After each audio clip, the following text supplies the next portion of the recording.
Your Excellency, the President of the Republic of Uganda and Commander-in-Chief of the Uganda People's Defense Forces, the Honorable Minister of State for Defense, and the Honorable Minister of State for Defense, veteran in charge of Veteran Affairs, the Permanent Secretary, service commanders present here, the retiring generals and their families, Joint Chief of Staff, and other general officers who are present, invited guests, ladies and gentlemen. Good afternoon. On behalf of the Uganda People's Defense Forces, my own behalf, and on behalf of the generals retiring today, I want to take this opportunity to thank, first of all, God for safely bringing us all here to witness, yes, yet another noblest of all reasons, celebrating the apex of these general officers' active military service. Secondly, Your Excellency, I want to thank you for hosting us here and gracing this occasion with your presence when you are retiring another batch of what you usually call the entangle for the struggle, which Your Excellency led and continue to lead from the front for Uganda and the region's peace, security, and stability, which are prerequisites for development, prosperity, and socio-economic development and transformation. Thirdly, I want to congratulate the retiring generals for successfully reaching the final stage of their career, which all servicemen and women expect to undergo, because it is known to all of us from the beginning of each one's career that preparing for it is everybody's responsibility. As I said before last send-off, it's also biblical in the book of Numbers, chapter 8, verse 23 to 25, which says, "And the Lord spoke to Moses, saying, This is for the Levites. From the age of 25 years and upward, they shall come to do duty in the tent of the meeting. And from the age of 50 years, they shall withdraw from the duty of the service and serve no more." So retiring honorably has now become one of the virtues which Your Excellency called the success of miracle in the previous send-offs of the generals. And this is drawn from the story of the mustard seed, that each individual retiree's story is always a miracle. General Kale has described his here, and each one of these ones here have theirs, depending on how they joined and how you tasked them and how they performed. Your Excellency, UPDF still has a large retirement backlog with its obvious attendant effects of an aging force, a stifling rejuvenation, and career progression, among others. And retirement is the only way that we can deal with it. We therefore thank Your Excellency for the enhanced emoluments which have partly cured the fearing the unknown and the reluctance to retire. We think when we finally finish all the other levels, it will be an enjoyable and something we will all be looking forward to. And I think this is the reason Your Excellency said, in the background to the Defense and Veterans Policy 22, which is before Parliament, Cabinet now, I quote, I extracted part of what you wrote, and this was, with regard to NRA/UPDF, especially the pioneers are retiring, the question of just remuneration can no longer be postponed. It is not permissible that veterans that have served for years on the basis of sacrifices should retire into poverty.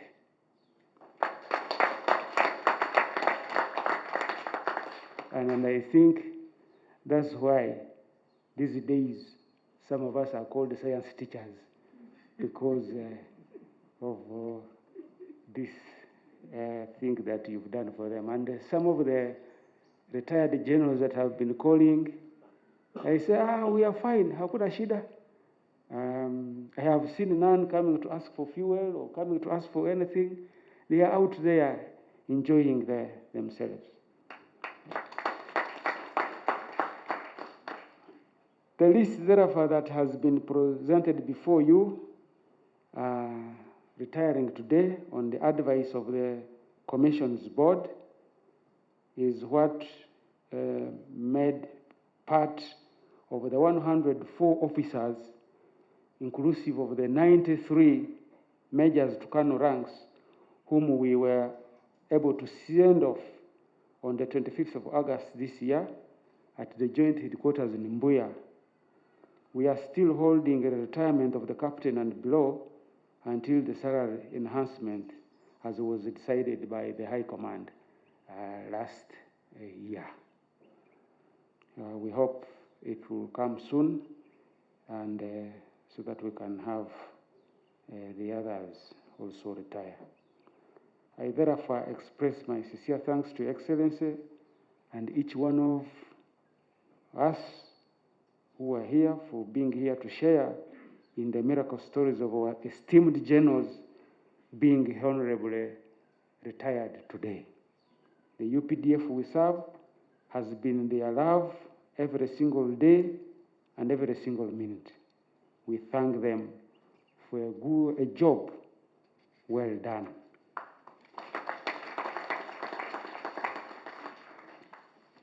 To have dedicatedly contributed to the fundamental change that you pronounced in 1996 when NRM was coming to power, and they have, in 1986, sorry, and they're contributing to the growth of NRA UPDF through the various assignments of leadership, through identifying, training, developing, utilizing, mentoring, and nurturing other men and women of good practice. That's why they are called leaders, because one of the biggest jobs of leaders is to create other leaders. Otherwise, they could leave a dangerous gap. If any one of them has not done of that, then they have only created followers who may not close the gaps, the vacuum. They have also participated in contributing to the efforts that have made Uganda a peaceful, secure, and a better place to live in since 1986. And it is because of this secure environment that you can now retire to not only serve this country in other productive capacities, but also enjoy your adequate package and advanced years in peace and tranquility. This is a better crop of retiring generals. The others here were limping, but you can see these ones were still Bachali Mboko. So they can serve elsewhere. And like President Ronald Reagan said, some people live an entire life and wonder if they have made a difference in the world. These ones have no such a worry. They have really done their best, and they live very honorably, because the achievements we have registered in the country, the growth in the NRA and the UPDF and Uganda, and be attributed to their contributions, to the contribution of these retiring generals before you, Your Excellency. I thank Your Excellency for the parental orientation, astute guidance, and for giving every one of them an opportunity to serve their country and the forces in the various capacities, to not only enjoy the great feeling that mentioned in the book of John in the Bible, chapter 14, verse 2, of there being very many rooms and enough ones for each one of us in our parents' home, in our parents' house. And so, like he said, there is no need to fight each other. There are very many rooms in there. There is no need to bring each other down. Pull PhDs, they call them, PhD, pull him down. You don't have to pull anybody down to go up. There are very many rooms here. Unashindwa wewe mwenyewe. But also accumulate, they have also, through this, they have accumulated unmatched experience in multiple disciplines because of your mentorship in command, in security, in education, in management, governance, social work, social administration. You had even some of them were in diplomacy, and even them in justice, to fit the African proverb on experience, that they can even milk a running cow because of the advanced experience that they have. Your Excellency had their CVs, masters in this, masters in this, masters. So they are still available for utilization. And I would want to urge them not to retire their experience, but to use it. They must use it. As one man called Bernard Baruch said, a man cannot retire his experience, he must use it. So, general officers, go and use it. Your Excellency, the retirement of these general officers is a golden gesture from the institution for the accomplished military career, and we release them when they are still somehow energetic to cautiously explore life's other prospects. I urge them that they should not just retire from the military, they should retire to something so that they can also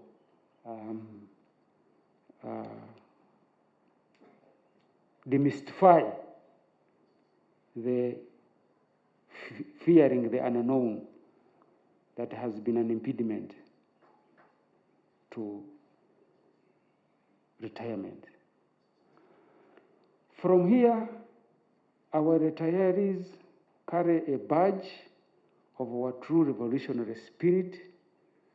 General Kale expounded on what this is, and I don't need to repeat it. They have been part of a history of success in every mission. Their service to our country has manifested itself through many issues or situations, like a shared understanding of their professional identity, the reason they have served loyally. This does not preclude some minor mistakes by a few of us here, which Your Excellency assisted to correct, as it happens in a family setting. Revolutionary motivation, discipline, striving for excellency, and good morals, the reason UPDF is uniquely appreciated.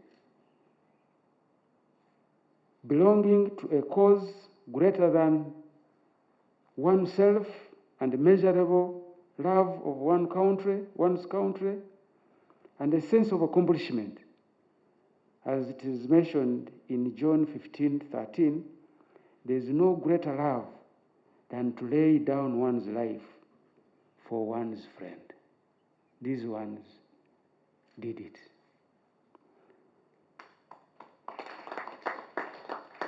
To the retirees, I know you will miss the daily experience of faces of fellow service members and the communal coexistence. Always remember the faces of those who mentored you. The first face in all this is that familiar face of our Commander-in-Chief. Equally, remember those very faces of comrades, dead or alive, who gave their lives in service to this country. For those with active political ambitions, endeavor to abide by the Constitution and appreciate that the constitutional means are the only legitimate means of attaining a political office, hata kama ni LC1. Like before, I want to commend you for serving with discipline, professionalism, patience, clarity of purpose, and diligently. These virtues have enabled you to greatly contribute to the fundamental change in this country. To our spouses and members of our generals' families, you have been pillars for their success. It takes a strong woman to love a military man, because spouses of military men survive while missing half of their hearts. That is what always made us fight, not for what is in front of us, but what we left behind, them. Thank you for holding fort while your husbands were away most of the time, but now they will be your full-time job.